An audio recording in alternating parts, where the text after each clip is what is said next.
நடிகர் விஜயின் தமிழக வெற்றி கழகத்திற்கு வரும் சட்டமன்ற தேர்தலில் விசில் சின்னம் ஒதுக்கப்பட்டிருப்பது குறித்து மக்கள் குரல் பகுதியில் எழுப்பப்பட்ட கேள்விகளுக்கு காரைக்கால் மக்கள் தெரிவித்த கருத்துக்களை பார்க்கலாம். பசங்க நல்லா என்ஜாய் பண்ணுவானுங்க. ஏற்கனவே கத்திரி கிடக்குறானுவோ.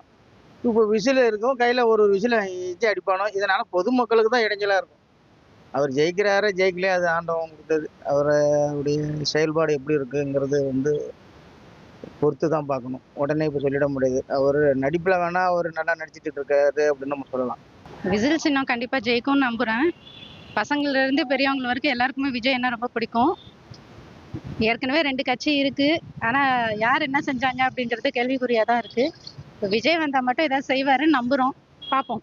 சின்ன வயசுலேருந்து பெரியவங்க வரைக்குமே விசில் அப்படின்ற ஒன்று எல்லாருக்குமே ஒரு தெரிஞ்ச விஷயம்தான். அதனால விஜய்க்கு விசில் சின்னம் கிடைச்சிருக்கிறது வரவேற்க ஒரு விஷயம்தான். நண்பா நண்பி விசில் போடு. விஜய் இந்த பாட்டுக்கு பாடியிருக்காரு. அதனால விஜய்க்கு விசில் சின்னம் கொடுத்ததுக்கு கரெக்டு தான். அவர் தான் கண்டிப்பா வெற்றி பெறுவார். மக்கள் குரல் பகுதியில் காரைக்கால் மக்கள் தெரிவித்த கருத்துக்களை பார்த்தோம். தந்தி டிவியை உங்கள் கேபிள் டிவி ஆபரேட்டரிடம் இலவசமாக கேட்டு பெறுங்கள்.